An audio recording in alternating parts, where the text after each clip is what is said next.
sobat yang luar biasa, selamat datang lagi di channel kita yang selalu bawa kisah sejarah yang penuh makna dan nilai hidup.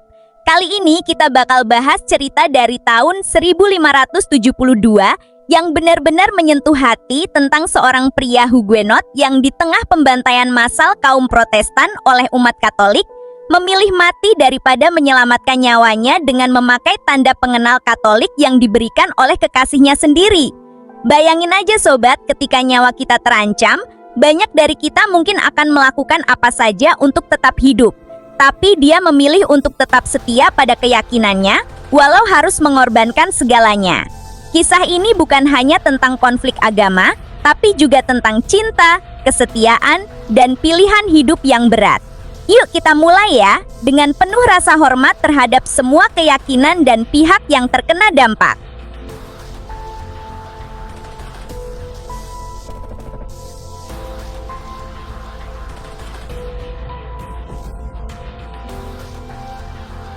Oke sobat, sebelum kita masuk ke kisah pribadi sang tokoh, kita perlu ngerti dulu latar belakang konflik yang terjadi di Prancis pada abad ke-16.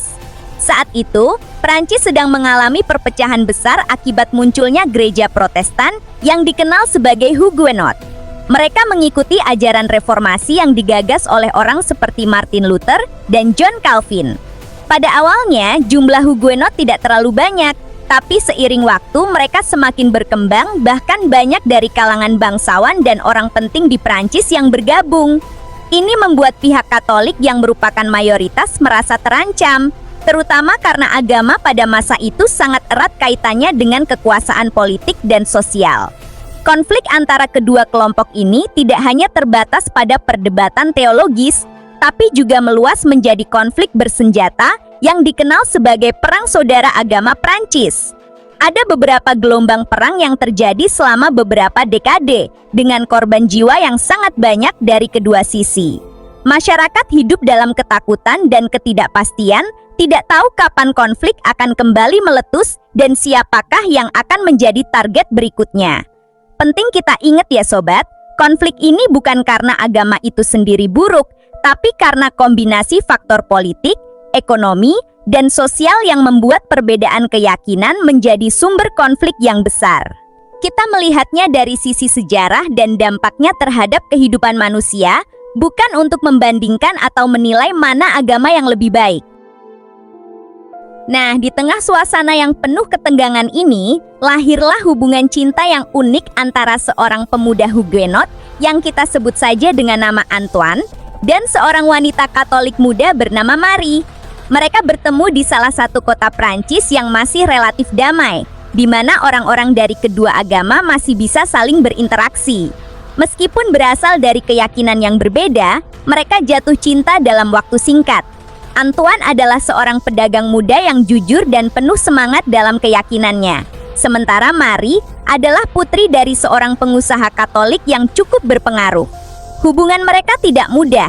Keluarga Marie sangat menentangnya, dan di lingkungan masyarakat juga banyak yang tidak menyetujui hubungan antara Katolik dan Huguenot. Namun, mereka tetap bertahan. Marie sendiri sebenarnya tidak terlalu fanatik terhadap konflik. Dia melihat Antoine bukan sebagai seorang musuh agama, tapi sebagai orang yang dicintainya, yang baik hati dan penuh rasa cinta. Dia sering mencoba untuk membuat Antoine berpikir untuk berpindah agama, atau setidaknya menyembunyikan keyakinannya agar bisa hidup damai bersama. Tapi Antoine selalu menjawab bahwa keyakinannya adalah bagian dari diri yang tak terpisahkan. Mereka berharap bahwa situasi di Prancis akan membaik dan mereka bisa hidup bersama dengan damai. Tapi takdir punya rencana lain. Tahun 1572 menjadi titik balik yang mengubah segalanya. Pada tanggal 23-24 Agustus tahun 1572, tepatnya pada malam hari raya Saint Barthélemy, terjadi serangan massal terhadap kaum Huguenot di seluruh Prancis, mulai dari Paris hingga kota-kota besar lainnya. Awalnya, serangan ini ditujukan pada pemimpin-pemimpin Huguenot yang sedang berada di Paris untuk menghadiri pernikahan putra raja Prancis dengan seorang bangsawan Huguenot. tapi kemudian meluas menjadi pembantaian massal terhadap semua orang yang dikenal sebagai Huguenot. Alasan yang diberikan adalah kekhawatiran akan rencana kudeta Huguenot terhadap pemerintah dan gereja Katolik, meskipun bukti yang jelas hingga saat ini masih diperdebatkan oleh sejarawan. Apa yang terjadi adalah kekacauan besar. Ribuan Huguenot dibunuh, rumah mereka dirampok, dan tempat ibadah mereka dihancurkan. Suasana kota menjadi sangat mengerikan. Orang-orang berlari menyelamatkan nyawa, sementara kelompok-kelompok yang marah berburu orang-orang yang dianggap sebagai Huguenot. Antoine tahu bahwa dirinya menjadi target banyak dari teman dan koleganya yang sudah dibunuh atau menghilang. Marie yang melihat kondisi ini merasa sangat khawatir dan berusaha mencari cara untuk menyelamatkan nyawa Antoine. Pada malam hari, di mana situasi semakin memburuk, Marie datang ke tempat persembunyian Antoine dengan sesuatu yang sangat penting. Sebuah tanda pengenal Katolik yang biasanya dikenakan oleh umat Katolik untuk menunjukkan keyakinannya. Tanda itu bisa berupa medali dengan gambar Yesus atau Bunda Maria, atau kain dengan simbol gereja Katolik yang dikenakan di dada. Marie menangis saat memberikan tanda itu kepada Antoine. Dia berkata bahwa jika Antoine memakainya, orang-orang yang sedang berburu Huguenot akan mengira dia sebagai Katolik dan akan menyelamatkan nyawanya. Dia bahkan menawarkan untuk mengatakan bahwa Antoine adalah kerabatnya yang baru saja masuk agama Katolik. Semua itu hanya untuk satu tujuan, menyelamatkan nyawa orang yang dia cintai. Antoine menerima tanda itu dengan hati yang berat. Dia melihat wajah Marie yang penuh kesedihan dan kekhawatiran, dan merasakan betapa dalam cinta wanita ini padanya. Dia tahu bahwa dengan memakai tanda itu, dia bisa hidup dan mereka bisa bersama-sama di masa depan. Tapi dia juga merasakan bahwa dengan melakukannya, dia akan mengkhianati keyakinan yang telah menjadi bagian dari dirinya selama ini. Keyakinan yang dia yakini sebagai kebenaran dan yang telah membentuk pribadinya menjadi orang yang dia adalah sekarang. Setelah beberapa saat berdiam diri dan memikirkan segala sesuatu, Antoine mengembalikan tanda itu kepada Marie. Dia menjelaskan bahwa dia sangat mencintainya, tapi dia tidak bisa menyelamatkan nyawanya dengan mengorbankan keyakinannya yang paling dalam. Dia berkata bahwa hidupnya tidak akan berarti jika dia harus menyembunyikan atau mengubah apa yang dia yakini. Marie mencoba membujuknya lagi dan lagi, tapi Antoine tetap tegas dengan keputusannya. Beberapa hari kemudian, tempat persembunyian Antoine ditemukan oleh kelompok yang sedang berburu Huguenot. Saat mereka datang, Antoine tidak berusaha lari atau menyembunyikan dirinya. Dia berdiri dengan tegap dan menyatakan bahwa dia adalah Huguenot yang bangga dengan keyakinannya. Tanpa banyak bicara, mereka membawanya pergi, dan tidak lama kemudian, dia ditemukan tewas. Marie yang mendengar berita ini sangat hancur hati.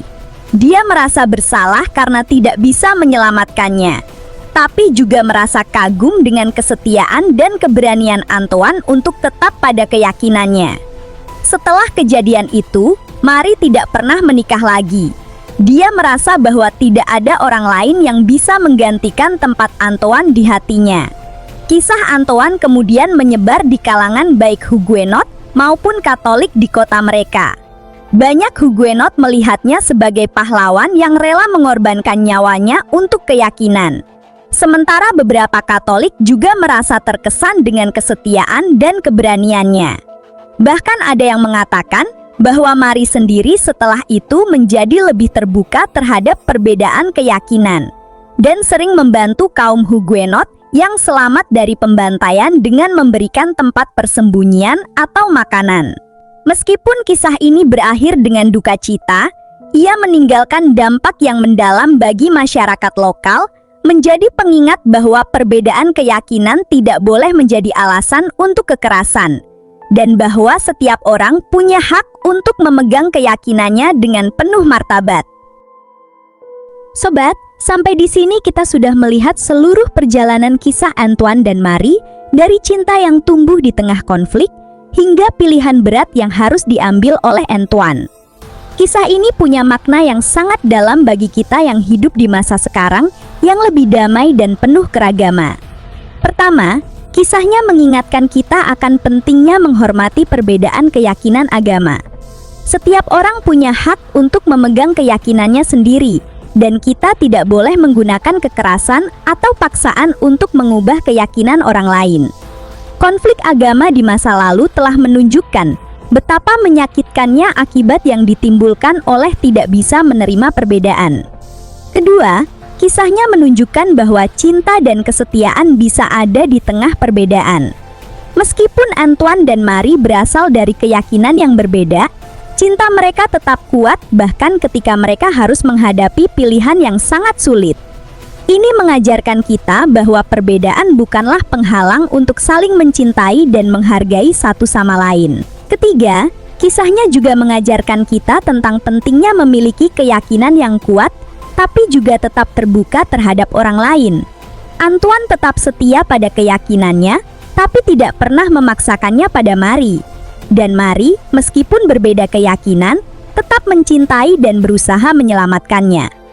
Ini adalah contoh yang baik tentang bagaimana kita bisa hidup berdampingan dengan damai meskipun memiliki pandangan yang berbeda. Kisah dari tahun 1572 ini mungkin sudah lama terjadi, tapi maknanya tetap relevan hingga sekarang. Kita harus selalu berusaha menjaga harmoni dan perdamaian antar umat beragama, serta menghargai setiap orang sebagai individu yang berharga. Nah, itu dia sobat, kisah penuh makna tentang pria Huguenot yang memilih kesetiaan pada keyakinannya daripada menyelamatkan nyawanya. Semoga cerita ini bisa menginspirasi kita untuk lebih menghargai perbedaan dan menjaga perdamaian di sekitar kita ya. Ingat ya, sejarah adalah guru yang baik dari peristiwa di masa lalu. Kita bisa mengambil pelajaran berharga untuk masa depan. Kalau kalian punya pendapat atau cerita lain yang ingin dibagikan, jangan sungkan buat komen di bawah dengan bahasa yang sopan dan penuh rasa hormat terhadap semua keyakinan ya. Jangan lupa like video ini, subscribe ke channel kita, dan bagikan ke teman-teman yang juga suka konten sejarah yang penuh nilai hidup. Jadi dukungan kalian bakal bantu kita terus buat konten yang edukatif dan menghargai keragaman di dunia kita. Oke deh sobat, sampai jumpa di video selanjutnya ya. Tetap semangat belajar sejarah dan jadilah orang yang berkontribusi positif bagi keharmonisan masyarakat sekitar kita. Sampai jumpa.